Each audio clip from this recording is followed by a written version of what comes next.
Episode 245 Orlando क्या हालचाल। अगर आपने इससे पहले का एपिसोड नहीं देखा है तो उसे आप देख सकते हो, उसकी लिंक इसी वीडियो के डिस्क्रिप्शन में है। तो बिना किसी देरी की वीडियो को शुरू करते हैं। तो जैसे कि आपने पिछले एपिसोड में देखा कि हमारा जान हुनियान से लड़ रहा था, लेकिन इसी समय हुनियान हमारे जान के ऊपर एक पावरफुल हमला कर देता है। एक नहीं, एक साथ 10 पावरफुल हमला कर देता है। हमारा जान उन हमलों से निपटने वाला होता है, तभी उन हमलों को रोकने के लिए ब्लैक समर्थन आर्मी का राजा आ जाता है और वो चलता है तो वो 10 के 10 हमलों को रोक लेता है। और अब आगे अब जैसे ब्लैक समर्थन आर्मी का किंग यहाँ पर आता है ना और इन हमलों को रोकता है, तो रोकने के बाद वो हमारे जान से कहने लगता है कि बच्चे, इस हुनियान को मैं संभाल लूंगा, तुम्हें मेरे ख्याल से यहाँ से जाकर गू यांग को संभालना चाहिए और उससे ताओसी प्राचीन जेट टोकन को हासिल कर लेना चाहिए। अब भाई साहब यहाँ पर एक किंग ये कहता है ना, ब्लैक समर्थन आर्मी का किंग ये कहता है ना, तो हमारा जान सिर हिलाता है और यहाँ से गू किंग यान और बाकी समर्थन आर्मी के सभी बंदों को लेकर गू यांग के पीछे लग जाता है। बोला जाए तो गू यांग को घेरने की तैयारियां करने लगता है। अब जैसे हमारे जान गू यांग को घेरता है ना और गू यांग अपने आप को घिरा हुआ पाता है, तो गू यांग चलता है। तो यहाँ से हमारे जान ने जिस तरीके से मतलब कि जिस फॉर्मेशन गू यांग को घेरा था ना, उस फॉर्मेशन को तोड़ने की तैयारी करने लगता है। लेकिन जैसे ही गू यांग हमारी जान के फॉर्मेशन को तोड़ता है ना, तो हमारे जान के फॉर्मेशन से गुलाबी कलर की फ्लेम निकलती है और गू यांग को जलाने लगती है। अब जैसे ही गू यांग ये महसूस करता है कि वो अब यहाँ से बचकर नहीं भाग सकता, और तो और अगर वो गू कबीले के हाथों में दोबारा से लग गया तो गू कबीला उसे मुझसे भी बदतर सजा देगा। इसलिए गू यांग चलता है तो यहाँ पर आत्म विस्फोट करने लगता है। अब यह कहती गू यांग चलता है तो उसका शरीर फूलने लगता है। हमारा जान गू यांग के शरीर को फूलता हुआ देखता है ना, तो हमारा जान चलता है तो तुरंत सभी से कह देता है कि सभी पीछे हो जाओ। और भाई साहब हमारी जान के यह कहती ही गू यांग को जिन जिन बंदों ने घेरा था ना, वो सभी के सभी पीछे हटने लगते हैं। अब इतने में गू यांग चलता है तो यहाँ पर ब्लास्ट हो जाता है। बोला जाए तो उसका शरीर फट जाता है। अब जैसे ही उसका शरीर फटता है ना, तो चारों तरफ एकदम एनर्जी की वेव फैल जाती है और जो ताओसी प्राचीन जेट था ना, वो वहीं पर रह जाता है। बोला जाए तो हवा में तैरने लगता है। अब जैसे हमारा जान ताओसी प्राचीन जेट टोकन को देखता है ना, तो हमारा जान तुरंत चिल्लाकर कहता है कि उस जेट को हासिल कर लो, उस टोकन को हासिल कर लो। और भाई साहब यह कहती है गू क्लैन के और हमारा जान तेजी से उस जेट की उड़ान बढ़ने लगते हैं। अब हमारा जान उस जेट को, बोला जाए तो ताओसी प्राचीन जेट टोकन को पकड़ने वाला होता है, तभी एक बहुत ही पावरफुल हमला हमारे जान के ऊपर आने लगता है। अब जैसे हमारे जान इस हमले को अपने ऊपर आता हुआ देखता है, तो हमारे जान समझ जाता है कि इस हमले से अगर वो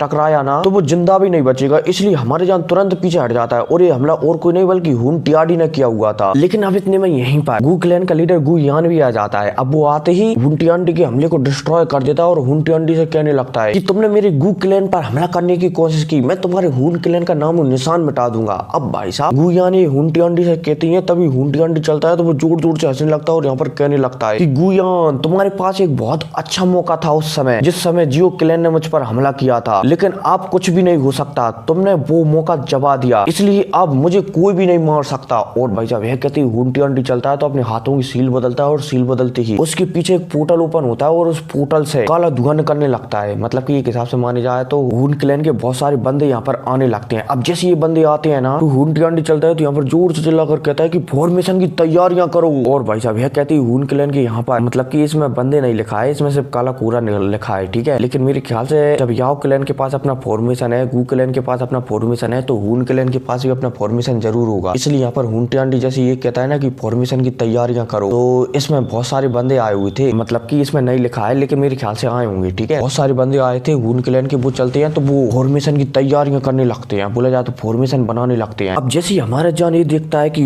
हुन कबीला एकदम पूरी तैयारी के साथ गू कबीले पर हमला करने के लिए आया है, तो हमारे जान हैरान हो जाता है। वो समझ जाता है कि सच में हुन कबीले की पावर बहुत ही ज्यादा है। अब इतने में हमें गू यान को बताया जाता है, जो कि यहाँ पर हुन कबीले की ऐसी बात स्वयं का सोच रहा होता है। गू यान चलता है तो वो तुरंत अपने बुड्ढों को भी आदेश दे देता है कि गू कबीले का फॉर्मेशन की तैयारियां करो। और भाई साहब गू यान की है कहते ही जितने भी गू कबीले के मेंबर थे ना और जितने भी बुड्ढे थे, सारे के सारे बुड्ढे फॉर्मेशन की तैयारियां करने लगते हैं। बोला जाए तो गू कबीले का फॉर्मेशन बनाने लगते हैं। अब इतने में हमें हुन कबीले के बंदों को बताया जाता है, जो कि पूरे आसमान में एकदम काला कोरा ही कोरा फैला देते हैं और तो और इस कोरे में अजीब सी एक सील भी बनने लगती है। अब इतने में हमें दोबारा से गू कबीले के बुड्ढों को बताया जाता है। इन बुड्ढों के शरीरों से शक्तियां निकलती हैं और आसमान में जाकर एक बहुत बड़ा दर्पण बनाने लगती हैं, जो कि बहुत ही ज्यादा पावरफुल दिख रहा होता है। अब जैसे ये एंशिएंट दर्पण बनता है ना आसमान में गू कबीले की ओर से, तो ये चमकने लगता है और तो और इस दर्पण के यहाँ पर बनते ही आसपास के पहाड़ भी जोर जोर से कांपने लगते हैं। अब इतने में इस दर्पण से एक लाइट की किरण निकलती है और तेजी से जो हुन कबीले के मेंबर यहाँ पर सील बना रहे थे ना, उससे टकरा जाती है धड़ा। अब जैसे दोनों अटैक आपस में एक दूसरे से टकराते हैं ना, तो आसमान कांपने लगता है और तो और जो काले कलर की सील हुन कबीले के लोग बना रहे थे ना, उसमें भी क्रैक होने लगता है। लेकिन इतने में हम इस दर्पण को भी देख सकते हैं कि जो गू कबीले का दर्पण है ना, वो भी धीरे धीरे गायब होने लगा है। अब इतने में हमारे दोबारा से जान को बताया जाता है, जो कि इन अटैकों को ऐसे ही आपस में होते हुए देख रहा होता है और सोच रहा होता है, पता नहीं क्या सोच रहा होता है। अब इतने में दर्पण और एक काले कलर का धुआं चलता है। बोला जाए तो हून क्लैन की सील चलती है तो ये गायब हो जाते हैं। इतने में अब हमारा जान चलता है तो वो ताओसी प्राचीन जेट टोकन के बारे में सोचने लगता है। वो दिखता है कि अभी भी जेट टोकन वहीं पर है जहाँ पर हुनयान फूटा था।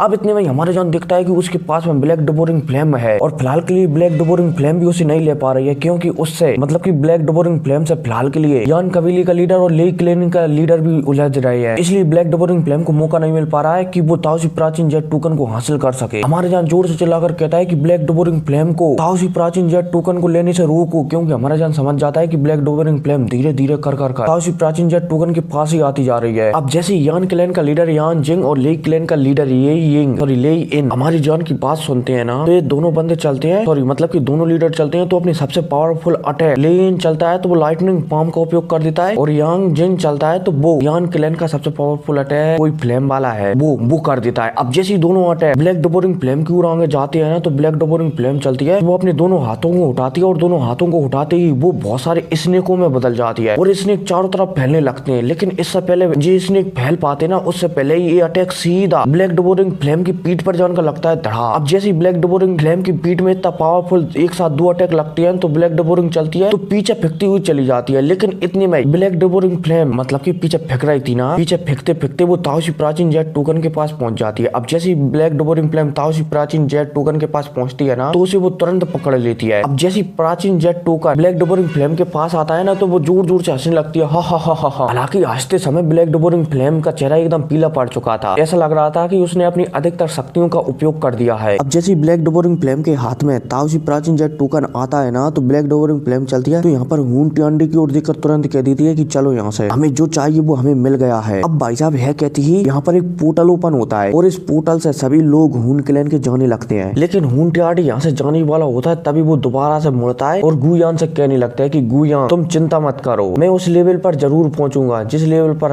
आज से 10,000 सालों पहले कोई था और 10,000 सालों में उस लेवल पर कोई भी नहीं आ पाया है। मैं इस ताओसी जेट टोकन का इस्तेमाल कर गॉड महल को खोजूंगा और उसका इस्तेमाल कर गॉड लेवल पर पहुंच जाऊंगा और उस समय देखूंगा कि उस समय मुझसे कौन टकराएगा। और भाई साहब यह कहकर हून टियांडी हंसने लगता है। लेकिन इतने में गुयांग चलता है तो हून टियांडी से कहने लगता है कि हून टियांडी अभी तुम्हें इतना खुश नहीं होना चाहिए, क्योंकि अभी तक तुम्हारे पास सिर्फ 5 ताओसी जेट टोकन है। अब भाई साहब जैसे गु कबीले का लीडर गुयान ये कहता है ना, तो हून टियांडी चलता है तो यहाँ पर गुयान से कहने लगता है कि क्या तुम्हें लगता है कि मैंने गु कबीले पर हमला किया है, उसके साथ मैं इतना अच्छा मौका छोड़ दूंगा और लेई क्लैन और यान क्लैन पर हमला नहीं करूंगा, और जबकि उनके लीडर यहाँ पर है तो मुझे इससे अच्छा मौका लेई क्लैन या फिर यान क्लैन पर हमला करने से रोक सकता है। मतलब कि ऐसा मौका मिल सकता है कि मुझे लेई क्लैन या फिर यान क्लैन पर हमला करने का। अब जैसे हून टियांडी ये कहता है ना, तो यहाँ पर लेयिन और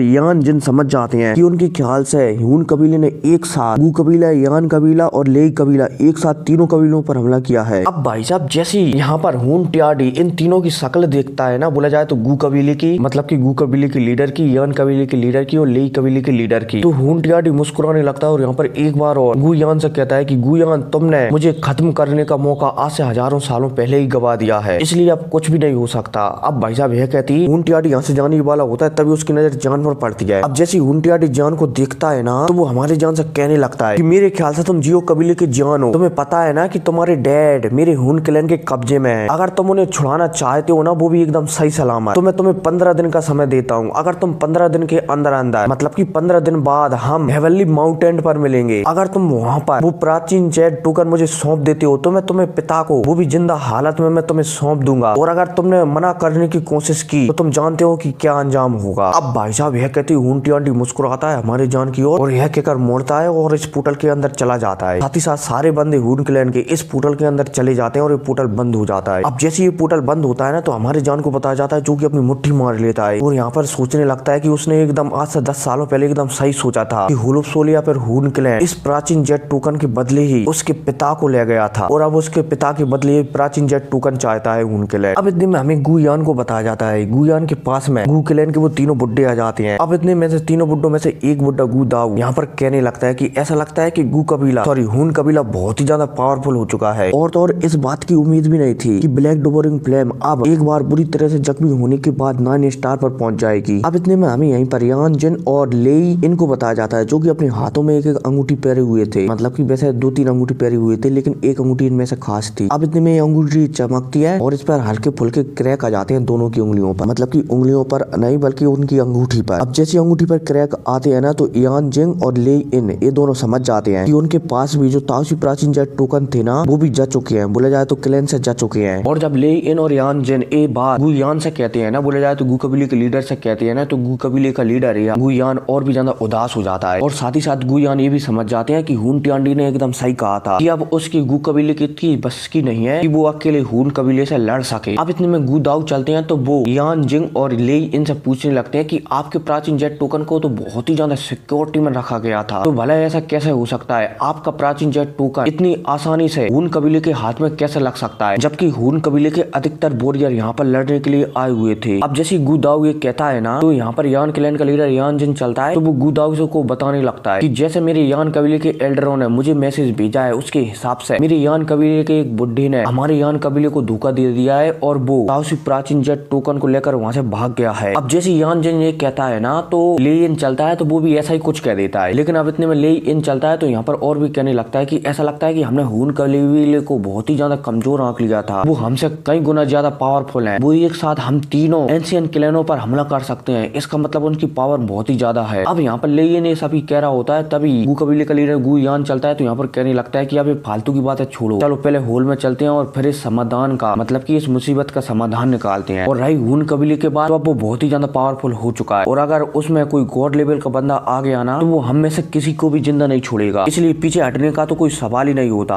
और भाई साहब यह कहती है गु यान चलता है तो गु कबीले के सबसे बड़े होल में जाने लगता है। अब भाई साहब गु यान यहाँ से जा ही रहा होता है तभी उसकी नजर जान पर पड़ती है और वो जान को देखकर कहने लगता है कि जान तुम्हें भी मेरे ख्याल से हमारे साथ चलना चाहिए ताकि तुम होल में मतलब कि होल की सारी बातें जान सको। अब जैसे हमारा जान अपने अंकल गु यान की बात सुनता है ना तो हमारे जान एक पल के लिए झिझकता है, लेकिन फिर झिझकने के बाद गु यान के पीछे पीछे जाने लगता है। अब जान को जाता हुआ देखकर हमारे जान की वाइफ यूनर भी उसके पीछे पीछे आने लगती है। अब इसी के साथ सीन शिफ्ट होता है और फिर हमें हॉल का सीन बताया जाता है जहाँ पर एकदम शांति छाई होती है और चारों तरफ एकदम गंभीर माहौल छाया हुआ था। यहाँ पर गु क्लैन का लीडर अपनी सीट पर बैठा हुआ था और सभी के सभी बंदे भी अपनी अपनी सीट पर बैठे हुए थे। अब इतने में गु यान चलता है तो यहाँ पर कहने लगता है कि हुन क्लैन वास्तव में बहुत ही ज्यादा पावरफुल हो चुका है। हुन टियांडी ने एकदम सही कहा था कि जिस समय हुन क्लैन और जियो कबीले की लड़ाई हो रही थी ना, अगर उस समय मैंने थोड़ी सी हिम्मत बताई होती और जियो कबीले का साथ दिया होता तो शायद आज ऐसी नौबत आती ही ना और उसी समय हुन क्लैन पूरी तरह से बर्बाद हो चुका होता। लेकिन खैर जो भी हो, आज ऐसी नौबत आ चुकी है कि मेरा गु कबीला भी हुन कबीले से अकेले नहीं लड़ सकता और मेरे ख्याल से इस द्वीप की कॉन्टिनेंट में ऐसा कोई भी क्लैन नहीं है जो हुन कबीले से अकेले टकरा सके। ताकि ये सब बात हमारी जान भी सुन रहा होता है, लेकिन हमारा जान इस बीच में कुछ भी नहीं कहता क्योंकि हमारे जान को पता नहीं था कि वर्तमान में मतलब कि भूतकाल में क्या हुआ था उसके जियो कबीले के साथ, इसलिए हमारा जान यहाँ पर ज्यादा कुछ नहीं कहता। अब इतने में यहाँ पर गु यान चलता है तो वो जोर जोर से चिल्ला चिल्ला कर कहने लगता है कि चाहे कुछ भी हो जाए मैं इतनी आसानी से हार नहीं मानूंगा, चाहे इसके लिए मुझे मेरा पूरा गु कबीला भी दाव पर लगाना पड़े, लेकिन मैं हुन कबीले से डरकर पीछे नहीं हटूंगा। उसने आज मेरे गु कबीले के साथ जो कुछ भी किया है ना उसे इसकी बहुत बड़ी कीमत चुकानी होगी। हालांकि गु कबीले का गु यान ये बात बहुत ही अच्छी तरह से जानता था कि ये तो सिर्फ बस शुरुआती लड़ाई है, भविष्य में बहुत ही ज्यादा तगड़ी लड़ाई होने वाली है हुन कबीले और गु कबीले के बीच में। हालांकि यहाँ पर गु यान ये भी जानता है कि उसके बीच जो भी तगड़ी फाइट हुई ना मतलब कि उसके लिए सबसे बड़ी मुसीबत हुन टियांडी और ब्लैक डिवोरिंग फ्लेम है, क्योंकि वो दोनों के दोनों बंदे डाउ शेंग के 9 स्टार पर पहुंच चुके हैं। अब इतने में हमें लेई क्लैन का लीडर लेई इनको बताया जाता है जो कि यहाँ पर गु यान की बातें सुनकर गु यान से कह रहा होता है कि गु यान क्या तुम ये कहना चाहते हो कि हम एक अलायंस को बनाएं, बोला जाए तो तीनों क्लैन को एक अलायंस बनाए और हुन कबीले से लड़े। अब जैसे लेइन ये कहता है ना तो गु यान चलता है तो वो लेइन की ओर देखने लगता है और लेइन से कहने लगता है कि हमें अलायंस को बनाना ही होगा क्योंकि हम नहीं जानते कि हुन कबीले की पावर क्या है और मेरे ख्याल से हम अकेले हुन कबीले से लड़ भी नहीं सकते। अब जैसे यहाँ पर गु यान की बातें यान जिंग और लेइन सुनते हैं ना तो वो समझ जाते हैं कि गु यान क्या कहना चाहते हैं। लेकिन भाई साहब अब मैं बता दूं, अब हमारा जान जाने वाला है दोबारा से अपने ग्रैंड दादाजी से मिलने के लिए। उम्मीद है कि आपको